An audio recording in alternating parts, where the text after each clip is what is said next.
हरे कृष्णा। आज की कथा में आप सभी भक्तों का हार्दिक स्वागत है। भगवान श्री कृष्ण और श्रीमती राधा रानी की कृपा सदैव आप और आपके समस्त परिवार पर बनी रहे। भगवान श्री कृष्ण कहते हैं कि कर्म का फल व्यक्ति को उसी तरह ढूंढ लेता है जैसे कोई बछड़ा सैकड़ों गायों के बीच में अपनी माँ को ढूंढ लेता है, और इसलिए हमेशा अच्छे कर्म करने चाहिए ताकि जब कर्म का फल मिले तो उसे पाकर खुशी मिले, दुख न हो। कल आपने सुना पहले और दूसरे अध्याय को सुनने का महात्म्य क्या होता है, और आज आप सुनेंगे तीसरे और चौथे अध्याय का महात्म्य। और जिन भक्तों ने पिछले अध्याय नहीं सुने हैं, आज की कथा को सुनने के बाद पिछले अध्याय जरूर सुन लीजिए। श्रीमद् भगवद गीता के तीसरे अध्याय का महात्म्य बताते हुए श्री भगवान कहते हैं कि हे प्रिय, जनस्थान में एक जड़ नामक ब्राह्मण था जो कौशिक वंश में उत्पन्न हुआ था। उसने अपना जातीय धर्म छोड़कर बनिए की वृत्ति में मन लगाया। उसे परई स्त्रियों के साथ व्यभिचार करने का व्यसन पड़ गया था। वह सदा जुआ खेलता, शराब पीता और शिकार खेलकर जीवों की हिंसा किया करता था, और बस इसी प्रकार से उसका समय बीतता था। धन नष्ट हो जाने पर वह व्यापार के लिए बहुत दूर उत्तर दिशा में चला गया। वहां से धन कमाकर घर की ओर लौटा तो बहुत दूर तक का रास्ता उसने तय कर लिया था। एक दिन सूर्यास्त हो जाने पर जब 10 दिशाओं में अंधकार फैल गया, तब एक वृक्ष के नीचे उसे लुटेरों ने धर दबाया और फिर शीघ्र ही उसके प्राण ले लिए। उसके धर्म का लोप हो गया था, इसलिए वह बड़ा भयानक प्रेत हुआ। उसका पुत्र बड़ा धर्मात्मा और वेदों का विद्वान था। उसने अब तक पिता के लौट आने की राह देखी, और जब वे नहीं आए तब उनका पता लगाने के लिए वह स्वयं भी घर छोड़कर चल दिया। वह प्रतिदिन खोज करता, मगर राहगीरों से पूछने पर भी उसे उनका कुछ भी समाचार नहीं मिलता था। तदनंतर एक दिन एक मनुष्य से उसकी भेंट हुई जो उसके पिता का सहायक था। फिर उससे सारा हाल जानकर उसने पिता की मृत्यु पर बहुत शोक किया। वह बड़ा बुद्धिमान था। बहुत कुछ सोच विचार कर पिता का पारलौकिक कर्म करने की इच्छा से आवश्यक सामग्री साथ लेकर उसने काशी जाने का विचार किया। मार्ग में 7-8 मुकाम डालकर वह 9वें दिन उसी वृक्ष के नीचे पहुंचा जहां उसके पिता मारे गए थे। उस स्थान पर उसने संध्योपासना की और गीता के तीसरे अध्याय का पाठ किया। इसी समय आकाश में बड़ी भयानक आवाज हुई, और फिर उसने अपने पिता को एक बड़े ही भयंकर आकार में देखा। फिर तुरंत ही अपने सामने आकाश में उसे एक सुंदर विमान दिखाई दिया जो महान तेज से व्याप्त था। उसमें अनेकों क्षुद्र घंटिकाएं लगी थीं। उसके तेज से समस्त दिशाएं आलोकित हो रही थीं, और यह दृश्य देखकर उसके चित्त की व्यग्रता दूर हो गई।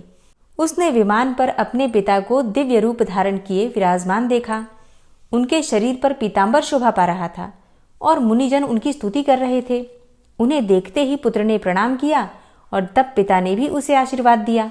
तत्पश्चात उसने अपने पिता से यह सारा वृतांत पूछा, और उसके उत्तर में पिता ने वह सारी बातें बताकर इस प्रकार कहना प्रारंभ किया कि बेटा, दैववश मेरे निकट गीता के तृतीय अध्याय का पाठ करके तुमने इस शरीर के द्वारा किए हुए दुस्तज्य कर्म बंधन से मुझे छुड़ा दिया। अतः अब घर लौट जाओ, क्योंकि जिसके लिए तुम काशी जा रहे थे वह प्रयोजन तो इस समय तृतीय अध्याय के पाठ से ही सिद्ध हो गया है। तो पिता के यों कहने पर पुत्र ने पूछा कि तात, मेरे हित का उपदेश दीजिए तथा और कोई कार्य जो मेरे करने योग्य हो तो वो भी बतलाइए। तब पिता ने उससे कहा, हे अनग, तुम्हें यही कार्य फिर करना है। मैंने जो कर्म किया है वही मेरे भाई ने भी किया था, और इसकी वजह से वो भी घोर नरक में पड़े हैं, तो उनका भी तुम्हें उद्धार करना चाहिए, तथा मेरे कुल के और भी जितने लोग नरक में पड़े हैं उन सब का भी तुम्हारे द्वारा उद्धार हो जाना चाहिए। यही मेरा मनोरथ है। बेटा, जिस साधन के द्वारा तुमने मुझे संकट से छुड़ाया है उसी का अनुष्ठान औरों के लिए भी करना उचित है, और फिर उसका अनुष्ठान करके उससे होने वाला पुण्य उन नारकी जीवों को संकल्प करके दे दो। इससे वे समस्त पूर्वज मेरी ही तरह यातना से मुक्त होकर स्वल्प काल में ही श्री विष्णु के परम पद को प्राप्त हो जाएंगे। फिर पिता का यह संदेश सुनकर पुत्र ने कहा, हे तात, यदि ऐसी बात है और आपकी भी ऐसी ही रुचि है तो मैं समस्त नारकी जीवों का नरक से उद्धार कर दूंगा। यह सुनकर उनके पिता बोले, बेटा, एवमस्तु, तुम्हारा कल्याण हो। मेरा अत्यंत प्रिय कार्य संपन्न हो गया।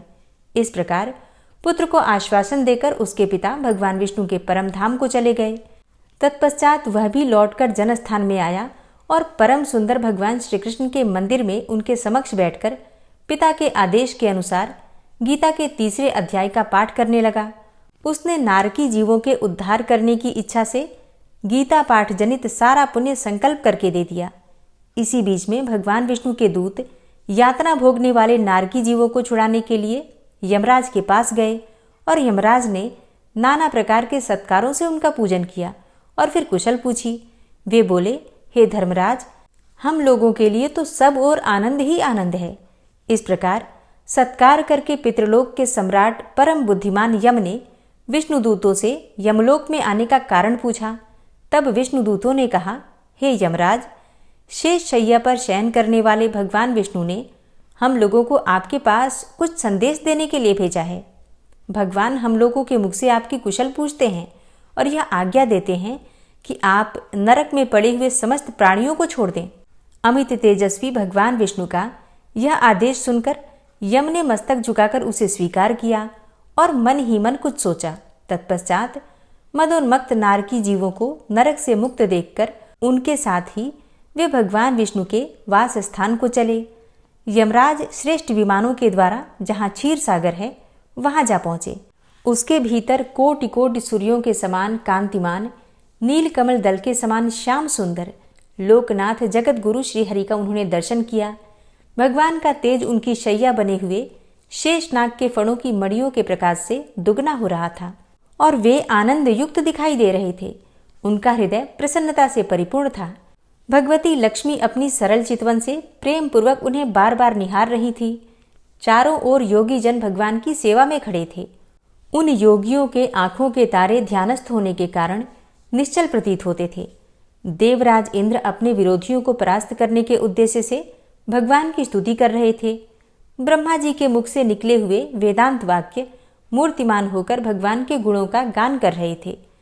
भगवान पूर्णतः संतुष्ट होने के साथ ही समस्त योनियों की ओर से उदासीन प्रतीत होते थे। जीवों में से जिन्होंने योग साधन के द्वारा अधिक पुण्य संचय किया था, उन सबको एक ही साथ वे कृपा दृष्टि से निहार रहे थे। भगवान अपने स्वरूप भूत अखिल चराचर जगत को आनंदपूर्ण दृष्टि से आमोदित कर रहे थे। शेषनाग की प्रभा से उद्भासित एवं सर्वत्र व्यापक दिव्य विग्रह धारण किए नीलकमल के सदृश श्याम वर्ण वाले श्रीहरि ऐसे जान पड़ते थे मानो चांदनी से घिरा हुआ आकाश सुशोभित हो रहा हो। इस प्रकार भगवान की झांकी करके यमराज अपनी विशाल बुद्धि के द्वारा उनकी स्तुति करने लगे। यमराज बोले, संपूर्ण जगत का निर्माण करने वाले हे परमेश्वर, आपका अंतःकरण अत्यंत निर्मल है। आपके मुख से ही वेदों का प्रादुर्भाव हुआ है। आप ही विश्व स्वरूप हैं और इसके विधायक ब्रह्मा हैं। आपको नमस्कार है। अपने बल और वेग के कारण जो अत्यंत दुर्धर्ष प्रतीत होते हैं, ऐसे दानवेंद्रों का अभिमान चूर्ण करने वाले भगवान विष्णु को नमस्कार है।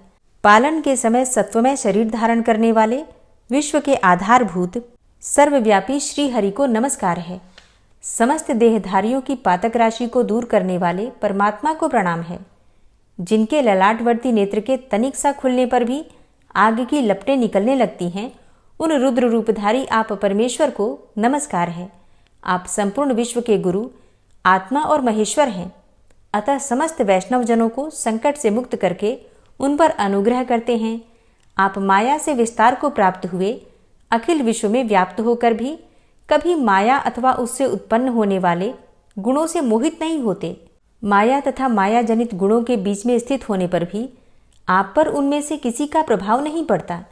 आपकी महिमा का अंत नहीं है, क्योंकि आप असीम हैं। फिर आप वाणी के विषय कैसे हो सकते हैं? अतः मेरा मौन रहना ही उचित है। इस प्रकार स्तुति करके यमराज ने हाथ जोड़कर कहा, हे जगतगुरु, आपके आदेश से इन जीवों को गुणरहित होने पर भी मैंने छोड़ दिया है। अब मेरे योग्य और जो कोई कार्य हो तो उसे बताइए।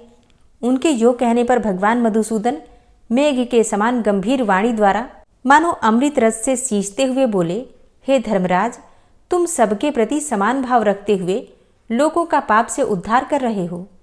तुम पर देहधारियों का भार रखकर मैं निश्चिंत हूं। अतः तुम अपना काम करो और अपने लोक को लौट जाओ। यूं कहकर भगवान अंतर्ध्यान हो गए। यमराज भी अपनी पुरी को लौटाए। तब वह ब्राह्मण अपनी जाति के और समस्त नारकी जीवों का नरक से उद्धार करके स्वयं भी श्रेष्ठ विमान द्वारा श्री विष्णु धाम को चला गया। श्रीमद् भगवद गीता के 3 अध्याय का महात्म्य समाप्त हुआ और अब आप सुनेंगे श्रीमद् भगवद गीता के 4 अध्याय का महात्म्य। श्री भगवान कहते हैं कि हे प्रिय, अब मैं 4 अध्याय का महात्म्य बतलाता हूँ, तुम ध्यान पूर्वक सुनो। भागीरथी के तट पर वाराणसी अर्थात बनारस नाम की एक पुरी है। वहाँ विश्वनाथ जी के मंदिर में भरत नाम के एक योगनिष्ठ महात्मा रहते थे, जो प्रतिदिन आत्मचिंतन में तत्पर होकर आदरपूर्वक गीता के 4 अध्याय का पाठ किया करते थे। उसके अभ्यास से उनका अंतःकरण निर्मल हो गया था। वे शीत उष्ण आदि द्वंद्वों से कभी व्यथित नहीं होते थे। एक समय की बात है, वे तपोधन नगर की सीमा में स्थित देवताओं का दर्शन करने की इच्छा से भ्रमण करते हुए नगर से बाहर निकल गए। वहां बेर के 2 वृक्ष थे। उन्हीं की जड़ में वे विश्राम करने लगे। एक वृक्ष की जड़ में उन्होंने अपना मस्तक रखा था और फिर दूसरे वृक्ष के मूल में उनका एक पैर टिका हुआ था। थोड़ी देर बाद जब वे तपस्वी चले गए, तब बेर के वे दोनों ही वृक्ष 5 ही 6 दिनों के भीतर सूख गए। उनके पत्ते और डालियां भी नहीं रह गई। तत्पश्चात वे दोनों वृक्ष कहीं ब्राह्मणों के पवित्र गृह में 2 कन्याओं के रूप में उत्पन्न हुए। वे दोनों कन्याएं जब बढ़कर 7 वर्ष की हो गईं, तब एक दिन उन्होंने दूर देशों से घूमकर आते हुए भरत मुनि को देखा। अब उन्हें देखते ही वे दोनों उनके चरणों में पड़ गईं और मीठी वाणी में बोली कि हे मुने, आपकी ही कृपा से हम दोनों का उद्धार हुआ है। हमने बेर की योनि त्याग कर मानव शरीर प्राप्त कर लिया है। उनके इस प्रकार कहने पर मुनि को बड़ा विस्मय हुआ।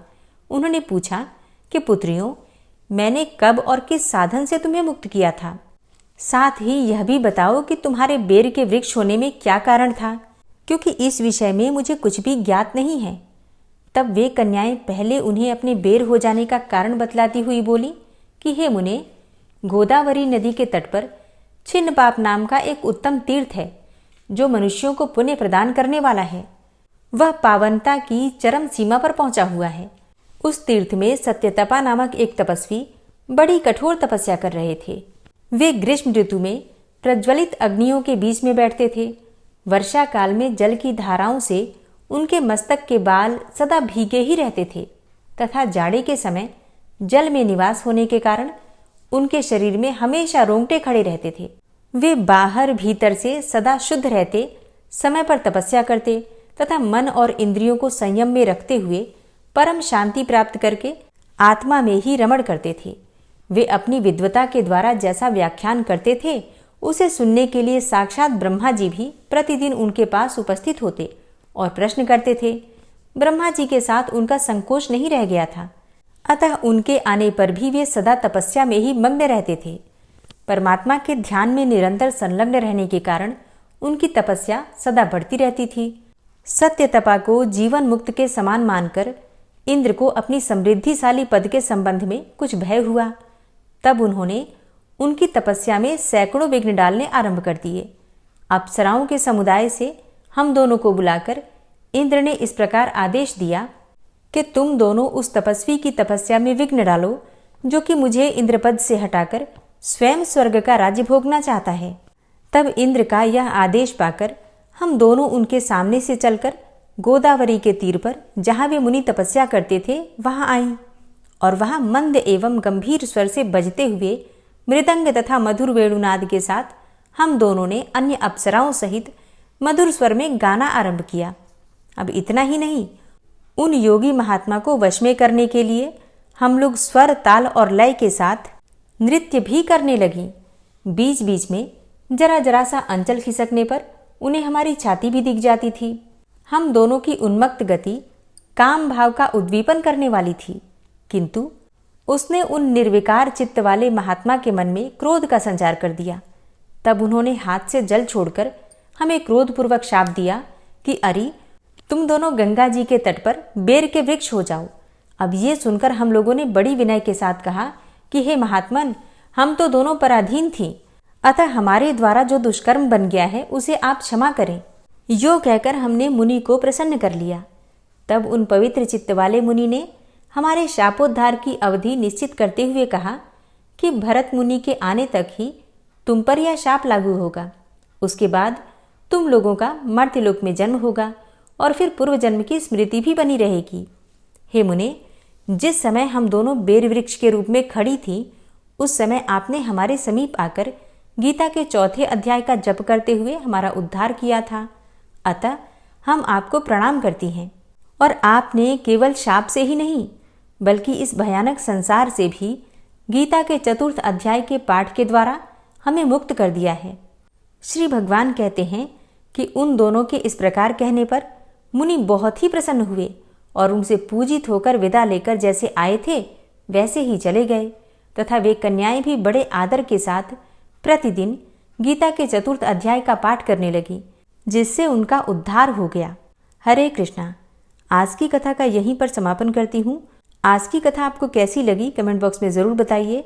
और अब आप सुनेंगे श्री नारायण कवच। भगवान श्री हरि गरुड़ जी की पीठ पर अपने चरण कमल रखे हुए हैं। अणिमा आदि 8 सिद्धियां उनकी सेवा कर रही हैं और 8 हाथों में शंख, चक्र, ढाल, तलवार, गदा, बाण, धनुष और पाश अर्थात फंदा धारण किए हुए हैं। वे ही ओमकार स्वरूप प्रभु सब प्रकार से सब ओर से मेरी रक्षा करें। मत्स्य मूर्ति भगवान जल के भीतर जल तंतुओं से और वरुण के पास से मेरी रक्षा करें। माया से ब्रह्मचारी रूप धारण करने वाले वामन भगवान स्थल पर और विश्वरूप श्री त्रिविक्रम भगवान आकाश में मेरी रक्षा करें। जिनके घोर अट्टहास करने पर सब दिशाएं गूंज उठी थी और दैत्य पत्नियों के गर्भ गिर गए थे, वे दैत्य युद्धपतियों के शत्रु भगवान नृसिंह किले, जंगल, रणभूमि आदि विकट स्थानों में मेरी रक्षा करें। अपनी दाढ़ों पर पृथ्वी को उठा लेने वाले यज्ञ मूर्ति वाराह भगवान मार्ग में, परशुराम जी पर्वतों के शिखरों पर और लक्ष्मण जी के सहित भरत के बड़े भाई भगवान रामचंद्र प्रवास के समय मेरी रक्षा करें। भगवान नारायण मारण, मोहन आदि भयंकर अभिचारों और सब प्रकार के प्रमादों से मेरी रक्षा करें। ऋषि श्रेष्ठ नर गर्व से, योगेश्वर भगवान दत्तात्रेय योग के विघ्नों से और त्रिगुणाधिपति भगवान कपिल कर्म बंधन से मेरी रक्षा करें। परम ऋषि सनत कुमार कामदेव से, हयग्रीव भगवान मार्ग में चलते समय देव मूर्तियों को नमस्कार आदि न करने के अपराध से और देवर्षि नारद सेवा अपराधों से और भगवान कच्छप सब प्रकार के नरकों से मेरी रक्षा करें। भगवान धन्वंतरी कुपथ्य से, जितेंद्र भगवान ऋषभदेव सुख दुख आदि भयदायक द्वंद्वों से, यज्ञ भगवान लोकापवाद से और बलराम जी मनुष्यकृत कष्टों से और श्री शेष जी क्रोधवश नामक सर्पों के गणों से मेरी रक्षा करें। भगवान श्री कृष्ण द्वैपायन व्यास जी अज्ञान से तथा बुद्धदेव पाखंडियों से और प्रमाद से मेरी रक्षा करें।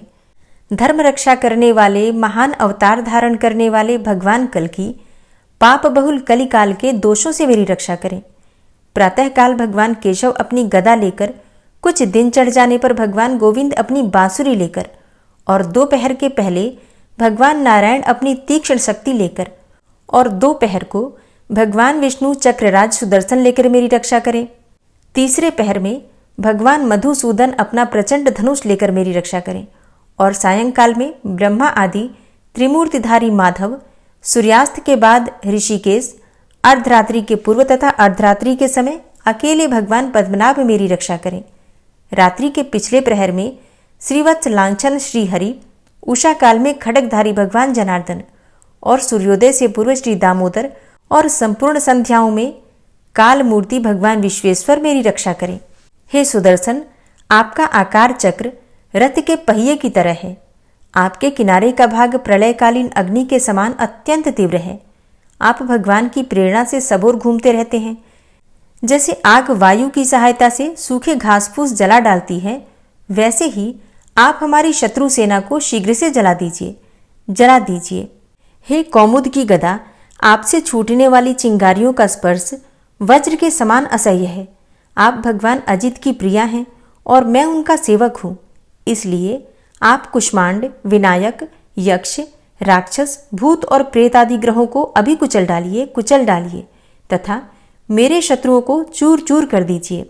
हे शंखश्रेष्ठ, आप भगवान श्री कृष्ण के फूंकने से भयंकर शब्द करके मेरे शत्रुओं का दिल दहला दीजिए एवं यातुधान, प्रमथ, प्रेत, मातृका, पिशाच तथा ब्रह्म राक्षस आदि भयावने प्राणियों को यहाँ से तुरंत भगा दीजिए। भगवान की श्रेष्ठ तलवार, आपकी धार बहुत तीक्ष्ण है। आप भगवान की प्रेरणा से मेरे शत्रुओं को छिन्न भिन्न कर दीजिए। भगवान की प्यारी ढाल, आप में सैकड़ों चंद्राकार मंडल है। आप पाप दृष्टि पापात्मा शत्रुओं की आंखें बंद कर दीजिए और उन्हें सदा के लिए अंधा बना दीजिए। सूर्य आदि ग्रह, धूमकेतु, पुच्छल तारे आदि केतु, दुष्ट मनुष्य, सर्प आदि रेंगने वाले जंतु, दाढ़ों वाले हिंसक पशु, भूत प्रेत आदि तथा पापी प्राणियों से हमें जो भय हो और जो हमारे मंगल के विरोधी हों, वे सभी भगवान के नाम, रूप तथा आयुधों का कीर्तन करने से तत्काल नष्ट हो जाएं। बृहद, रथंतर आदि सामवेदीय स्तोत्रों से जिनकी स्तुति की जाती है, वे वेद मूर्ति भगवान गरुड़ और विश्वक्सेन जी अपने नामोच्चारण के प्रभाव से हमें सब प्रकार की विपत्तियों से बचाएं। श्रीहरि के नाम, रूप, वाहन, आयुध तथा श्रेष्ठ पार्षद हमारी बुद्धि, इंद्रिय, मन और प्राणों को सब प्रकार की आपत्तियों से बचाएं। जितना भी कार्य अथवा कारण रूप जगत है, वह वास्तव में भगवान ही है। इस सत्य के प्रभाव से हमारे सारे उपद्रव नष्ट हो जाएं। जो लोग ब्रह्म और आत्मा की एकता का अनुभव कर चुके हैं, उनकी दृष्टि में भगवान का स्वरूप समस्त विकल्पों से रहित है, भेदों से रहित है। फिर भी वे अपनी माया शक्ति के द्वारा भूषण, आयुध और रूप नामक शक्तियों को धारण करते हैं। यह बात निश्चित रूप से सत्य है। इस कारण सर्वज्ञ, सर्वव्यापक भगवान श्रीहरि सदा सर्वत्र सब स्वरूपों से हमारी रक्षा करें। जो अपने भयंकर अट्टहास से सब लोगों के भय को भगा देते हैं और अपने तेज से सबका तेज ग्रस लेते हैं, वे भगवान नृसिंह दिशा विदिशा में, नीचे ऊपर बाहर भीतर सब ओर से हमारी रक्षा करें।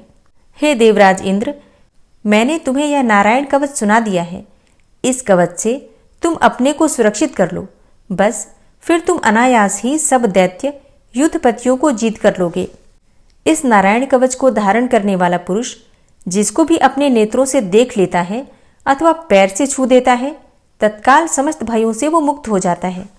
जो इस वैष्णवी विद्या को धारण कर लेता है, उसे राजा, डाकू, प्रेत, पिशाच आदि और बाघ आदि हिंसक जीवों से कभी किसी प्रकार का भय नहीं होता।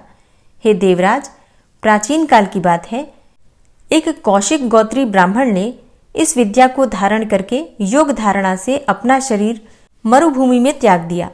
अब जहां उस ब्राह्मण का शरीर पड़ा था, उसके ऊपर से एक दिन गंधर्वराज चित्ररथ अपनी स्त्रियों के साथ विमान पर बैठकर निकले। वहां आते ही वे नीचे की ओर सिर किए विमान सहित आकाश से पृथ्वी पर गिर पड़े। इस घटना से उनके आश्चर्य की सीमा न रही जब उन्हें बालखिल्य मुनियों ने बतलाया कि यह नारायण कवच धारण करने का प्रभाव है। तब उन्होंने उस ब्राह्मण देव की हड्डियों को ले जाकर पूर्ववाहिनी सरस्वती नदी में प्रवाहित कर दिया और फिर स्नान करके वे अपने लोक को चले गए। श्री सुखदेव जी कहते हैं, हे परीक्षित, जो पुरुष इस नारायण कवच को समय पर सुनता है और जो आदर पूर्वक इसे धारण करता है, उसके सामने सभी प्राणी आदर से झुक जाते हैं और वह सब प्रकार के भयों से मुक्त हो जाता है। हे परीक्षित, शतक्रतु इंद्र ने आचार्य विश्वरूप जी से यह वैष्णवी विद्या प्राप्त करके रणभूमि में असुरों को जीत लिया और वे त्रैलोक्य लक्ष्मी का उपभोग करने लगे। श्री नारायण कवच संपूर्ण हुआ और अब आप सुनेंगे श्री विष्णु सहस्त्रनाम स्तोत्र।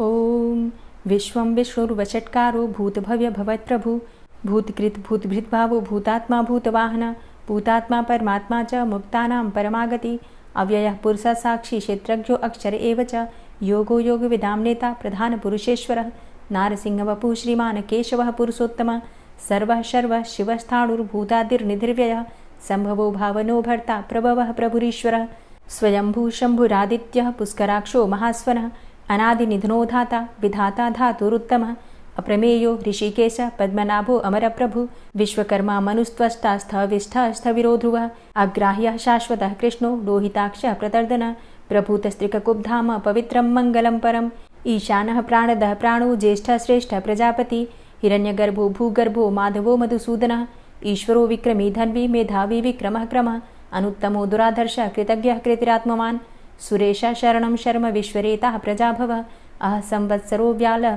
प्रत्ययः सर्वदर्शनः अजः सर्वेश्वरः सिद्धः सिद्धे सर्वादिर्च्युतः वृषाकपिर्मेयात्मा सर्वयोगविनिश्रितः वसुर्वसुमनः सत्यः समात्मा संमितः समः अमोघ पुण्डरीकाक्षो वृषकर्मा वृषाकृतिः रुद्रो बहुशिरा बभ्रुर्विश्वयोनिः शुचिश्रवा अमृतः शाश्वतस्थाणुर्वरारोहो महातपः सर्वगः सर्वविद्भानुर्विश्वक्सेनो जनार्दनः वेदो वेदविद्व्यङ्गो वेदाङ्गो वेदवित्कविः लोकाध्यक्ष सुराध्यक्षो धर्माध्यक्ष कृताकृता चतुरात्मा चतुर्व्यूहश्चतुर्द्रष्टश्चतुर्भुजा भ्राजिष्णुर्भोजनं भोक्ता सहिष्णुर्जगदाति च अनघो विजयोजेता विश्वयोनिः पुनर्वसु उपेन्द्रो वामनः प्रांशुर्मोघः शुचिरुर्जिता अतीन्द्रः सङ्ग्रहः सर्गो धृतात्मा नियमो यमः वेद्यो वैद्यः सदा योगी वीरः माधवो मधु अतीन्द्रियो महामायो महोत्साहो महाबलः महाबुद्धिर्महावीर्यो महाशक्तिर्महाद्युतिः अनिर्देश्य वपुः श्रीमान् मेयात्मा महाधृतिर् महिश्वासो महीभर्ता श्रीनिवास सतां गति अनिरुद्ध सुरानन्दो गोविन्दो गोविन्दाम्पति मरीचिर्दमनो हंस सुपर्णो भुजगोत्तम हिरण्यनाभ सुतपा पद्मनाभ प्रजापति अमृत्यु सर्वदिक्सिंह संधाता सन्धिमानस्थिर अजो दूर्मर्षणः शास्ता विश्रुतात्मा सुरारिः गुरुर्गुर्तमो धाम सत्य सत्यपराक्रम निमिषो अनिमिषो श्रग्वी वाचस्पतिरुदारधि अग्रणिर्ग्रामणी श्रीमान् न्यायो नेता समीरण सहस्रमूर्धा विश्वात्मा सहस्राक्ष सहस्रपात् आवर्तनो निवृत्तात्मा संवृतः सम्प्रमर्दन अहसंवर्तको वहनिर्निलोधरणीधरः सुप्रसादः प्रसन्नात्मा विश्वदृग्विशुभुग्विभु सत्कर्ता सत्कृतः साधु जहर्नुर्नारायणो नरः असंख्येयो अप्रमेयात्मा विशिष्टशिष्टकृच्छुवि सिद्धार्थ सिद्धसङ्कल्प सिद्धिदः सिद्धिसाधनः वृषाहि वृषभो विष्णुर्विष्पर्वा वृषोदरः वर्धनो वर्धमानश्च विविक्तः श्रुतिसागरः सुभुजो दूर्धरो वाग्मी महेन्द्रो वसुदो वसु नैकरूपो बृहद्रूप शिपिविष्टः प्रकाशनः ओजस्तेजो द्युतिधर प्रकाशात्मा प्रतापनः रिद्धस्पष्टाक्षरो मन्त्रश्चन्द्रांशुर्भास्करदुतिः अमृतांशुद्भवो भानु शशबिन्दुः सुरेश्वरः औषधं जगतः सेतु सत्यधर्मपराक्रमः भूतभव्य भवन्नाथ पवनः पावनो नलः कामः कामकृत्कान्तः कामः कामप्रदः प्रभु युगादिकृद्युगावर्तो नैकमायो महाशनः अदृश्यो अव्यक्तरूपश्च सहस्रजितनन्तजित् इष्टो अविशिष्ट शिष्टेष्ट शिखण्डी नहुसो वृष क्रोधः क्रोधकृत्कर्ता विश्वबाहुर्महीधरः अच्युतः प्रतितः प्राणः प्राणदो वासवानुजः अपां निधिर्धिष्ठानं प्रमत्तः प्रतिष्ठितः स्कन्दः स्कन्दधरो धूर्यो वरदो वायुवाहनः वासुदेवो बृहद्भानुरादिदेवः पुरन्दरः अशोकस्तारणस्तारः शूरः सौरिर्जनेश्वरः अनुकूलः शतावर्त पद्मी पद्मनिभेक्षणः पद्मनाभो अरविन्दाक्ष पद्मगर्भ शरीरभृत् महर्धिरिद्धो वृद्धात्मा महाक्षो गरुडाध्वजः अतुलः शरभो भीमो समयज्ञो हविर्हरि सर्वलक्षणलक्षण्यो लक्ष्मीवान् समितिञ्जयः वीक्षरो रोहितो मार्गो हेतुर्दामोदरः सः महीधरो महाभागो वेगवान् मिताशनः उद्भवः क्षोभणो देवः श्रीगर्भः परमेश्वरः करणं कारणं कर्ता विकर्ता गहनो गुहः व्यवसायो व्यवस्थान संस्थान स्थानदो ध्रुवः परर्थी परमस्पस्तुष्टः पुष्टः सुभेक्षणः रामो विरामो विरजो मार्गो नेयो नयोनयः वीरः शक्तिमतां श्रेष्ठो धर्मो धर्मविदुत्तमः वैकुण्ठः पुरुषः प्राणः प्राणदः प्रणवः पृथुः हिरण्यगर्भः शत्रुघ्नो व्याप्तो वायुरुधोक्षजः ऋतुः सुदर्शनः कालः परमेष्ठी परिग्रहः उग्रः संवत्सरो दक्षो विश्रामो विश्वदक्षिणः विस्तारस्थावरस्थाणु प्रमाणं बीजमव्ययम् अर्थो अनर्थो महाकोशो महाभोगो महाधनः अनिर्विण्णः स्थविष्टोभू धर्मयुपो महामख नक्षत्रनेमिर्नक्षत्री क्षमा क्षामः समीहनः यज्ञ इज्यो महेज्यश्च क्रतुसत्रं सतां गतिः सर्वदर्शी विमुक्तात्मा सर्वज्ञो ज्ञानमुत्तमं सुव्रतः सुमुखः सुष्मा सुघोषः सुखदः सुहृतः मनोहरो जित्क्रोधो वीरबाहुर्विदारणः स्वापनः स्ववसो व्यापी नैकात्मा नैककर्मकृत् वत्सरो वत्सलो वत्सी रत्नगर्भो धनेश्वरः धर्मगुप्त धर्मकृद्धर्मी सदसक्षरमक्षरम् अविज्ञाता सहस्रांशुर्विधाता कृतलक्षणः गभस्तिनेमिः सत्त्वस्थः सिंहो भूतमहेश्वरः आदिदेवो महादेवो देवेशो देवभृद्गुरुः उत्तरो गोपतिर्गोप्ता ज्ञानगम्यः पुरातनः शरीरभूतभृद्भोक्ता कपीन्द्रो भूरि दक्षिणः सोमभो अमृतपः सोमः पुरुजित पुरुषोत्तमः विनयोजयः सत्यसन्धो दाशाः सात्वताम्पतिः जीवो विनयिता साक्षी मुकुन्दो अमितविक्रमः अम्भो निद्रणन्तात्मा महोदधीशयोऽन्तकः अजोमहारः स्वाभाव्यो जितामित्रः प्रमोदनः आनन्दो नन्दनो नन्दः सत्यधर्मा त्रिविक्रमः महर्षि कपिलाचार्यः कृतज्ञो मेदिनीपतिः त्रिपदस्त्रिदशाध्यक्षो महाशृङ्गः कृतान्तकृत् महावराहो गोविन्दः सुखेणः कनकाङ्गदी गुह्यो गभीरो गहनो गुप्तश्चक्रगदाधरः वेधा स्वाङ्गो अजितः कृष्णो दृढः सङ्कर्षणोच्युतः वरुणो वारुणो वृक्षः पुष्कराक्षो महामनाः भगवान् भगानन्दी वनमाली हलायुधः आदित्यो ज्योतिरादित्यः सहिष्णुर्गतिसत्तमः सुधन्वाखण्ड परशुर्दारुणो द्रविडप्रदः दिविस्त्रिक्सर्वदृग्व्यासो वाचस्पतिर्योनिजः त्रिसामा सामगः साम निर्वाणं भेषजं भिषक् संन्यासकृत क्षमः शांतो निष्ठा शांतिः परायणं शुभांगः शांतिदः स्रष्टा कुमुदः कुवलेशय गोहितो गोपतिर्गोप्ता वृषभाक्षो वृषप्रिय अनिवर्ति निवृतात्मा संक्षेप्ता चेमकृच्छिव श्रीवत्सवक्षा श्रीवास श्रीपति श्रीमतांबर श्रीद श्रीश श्रीनिवास श्रीनिधि श्रीविभावन श्रीधर श्रीकर श्रेय श्रीमान लोकत्रयाश्रय स्वक्ष स्वंग शतानंदो नंदिर्ज्योतिर्गणेश्वर विजितात्मा विधेयात्मा सत्कीर्तिश्छिन्न संशय उदीर्ण सर्वतक्षसुर निश शाश्वत स्थिर भूषयो भूषणो भूतिर्विशोकः शोकनाशन अर्चिष्मान अर्चित कुंभो विशुद्धात्मा विशोधन अनिरुद्धो अप्रतिरथ प्रद्युम्नो अमित विक्रम कालिनेमि निहावीर शौरी सूर्जनेश्वर त्रिलोकात्मा त्रिलोकेशः केशवः केशिहारी कामदेवः कामपालः कामीकान्तः कृतागमः अनिर्देशव पुर्विष्णोर्वीरो अनंतो धनंजयः ब्रह्मण्यो ब्रह्मकृद्ब्रह्मा ब्रह्म ब्रह्म विवर्धन ब्रह्मविद् ब्राह्मणे ब्रह्मी ब्रह्मज्ञो ब्राह्मण प्रिय महाक्रमो महाकर्मा महातेजा महुरगः महाक्रतुर्महायज्वा महायज्ञो महाहवि स्तव्यस्तव प्रिय स्तोत्रं स्तुतिस्तोतारण प्रिय पूर्णः पुरैता पुण्य पुण्यकीर्तिर्नामयः मनोजवस्तीर्थकरो वसुरेता वसुप्रद वसुप्रदो वासुदेव वसुर्वसुमनाहवि सद्गतिः सत्कीर्तिः सत्ता सद्भूति सत्परायणः शूरसेनो यदुश्रेष्ठः सन्निवासः सुयामुनः भूतावासो वासुदेवः सर्वासु निलयो नलः दर्पः दर्पदो दृप्तो दूर्धरोथा पराजितः विश्वमूर्तिर्महामूर्तिर्दीप्तमूर्तिर्मूर्तिमान् अनेकमूर्तिरव्यक्तः शतमूर्तिः शताननः एको नैकः सवः क किं यत्तत्पदमनुत्तमं लोकबन्धुर्लोकनाथो माधवो भक्तवत्सलः सुवर्णवर्णो हेमांगो वरांगश्चन्दनांगदी वीरः विषमः शून्यो घृताशीर चलश्चलः अमानीमानदो मान्यो लोकस्वामी त्रिलोकदृक् सुमेधा मेधजो धन्यः सत्यमेधा धराधर तेजो वृषः द्वितिधर सर्वशस्त्रभृतांबर प्रग्रहो निग्रहो व्यग्रो नैकशृंगो गदाग्रज चतुर्मूर्तिश्चतुर्बाहुश्चतुर्व्यूहश्चतुर्गति चतुरात्मा चतुर्भावश्चतुर्वेद विदेकपात समावर्तो अनिवृतात्मा दुर्जयो दुरतिक्रम दुर्लभो दुर्गमो दुर्गो दुरावासो दुरारिहा शुभांगो लोक सारंग सुतंतुस्तंतु वर्धन इंद्रकर्मा महाकर्मा कृतकर्मा कृतागम उद्भव सुंदर सुंदो रत्ननाभ सुलोचन अर्को वाजसन श्रृंगी जयंत सर्वविजयी सुवर्णबिंदु रक्षोभ्य सर्वभागीश्वरेश्वर महाहृदो महागर्तो महाभूतो महानिधि कुमुदः कुंदरः कुंदः पर्जन्यः पावनो नीलः अमृताशो अमृतवपुः सर्वज्ञः सर्वतोमुख सुलभः सुव्रतः सिद्धः शत्रुजित् शत्रुतापनः न्यग्रोधो दुम्बरो अस्वस्थश्चाणुरान्ध्रनिषूदनः सहस्रार्चिः सप्तजिह्वः सप्तैधा सप्तवाहनः अमूर्तिरणघो अचिन्त्यो भयकृद्भयनाशनः अणुर्बृहत् कृशस्थूलो गुणभृन्निर्गुणो महान् अधृतः स्वधृतः स्वास्य प्राग्वंशो वंशवर्धनः भारभृति कथितो योगी योगी स सर्वकामद आश्रम श्रमण छाम सुपर्णो वायुवाहन धनुर्धरोर्धनुर्वेदो दण्डोदमयितादम अपराजितः सर्वसहो नियन्ता नियमो यमः सत्त्ववान् सात्विकः सत्य सत्यधर्मपरायण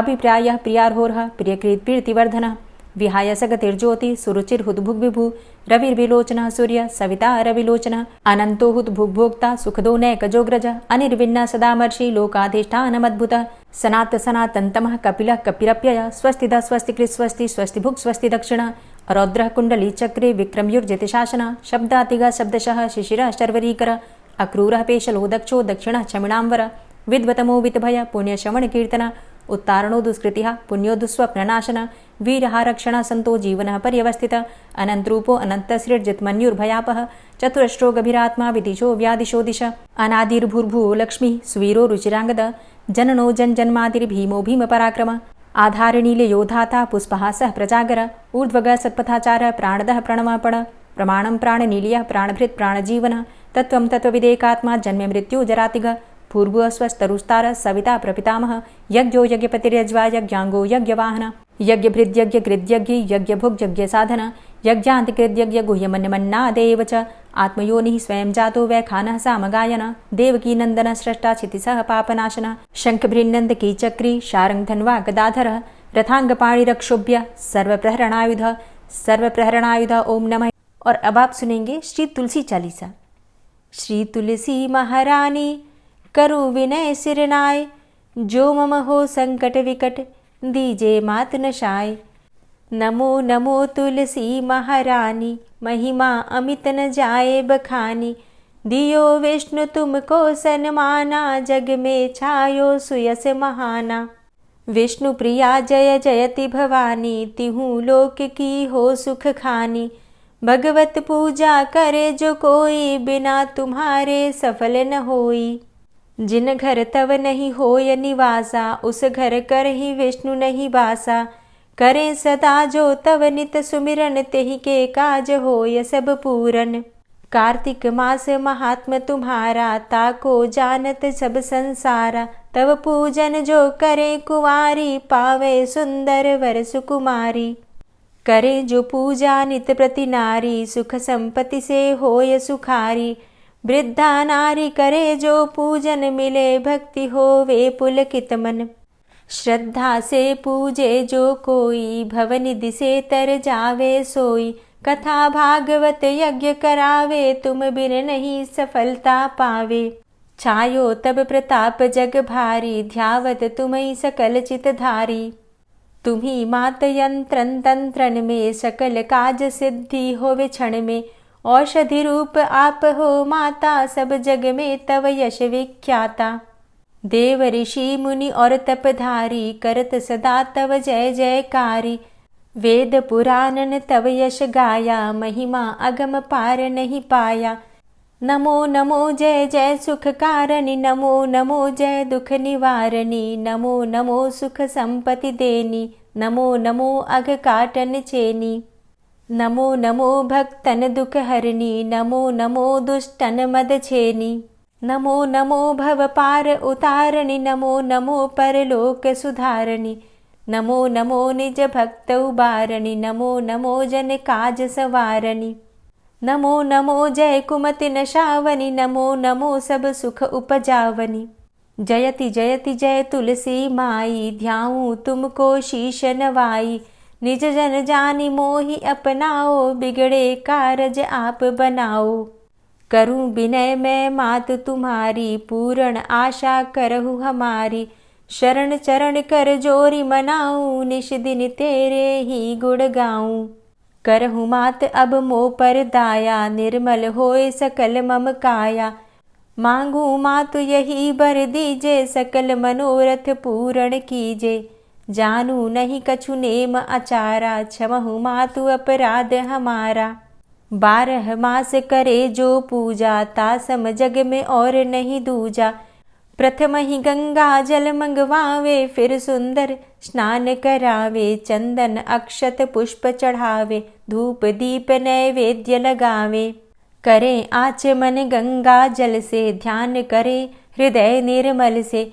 पाठ करे फिर 40 की, स्तुति करे मात तुलसा की। यह विधि पूजा करे हमेशा, ताके तन नहीं रहे कलेशा।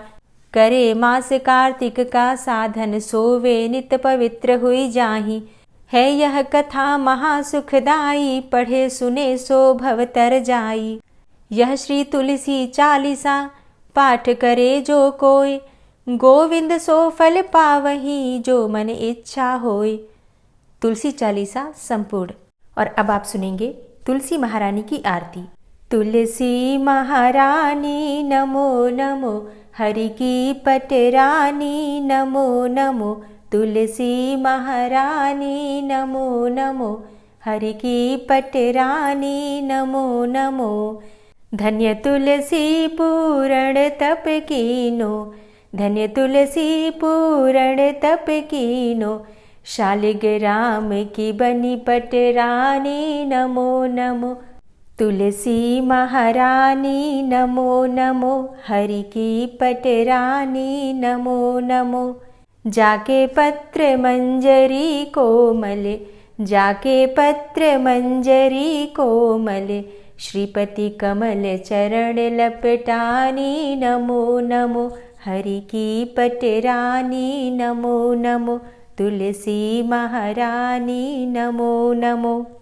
धूप दीप नैवेद्य आरती, धूप दीप नैवेद्य आरती।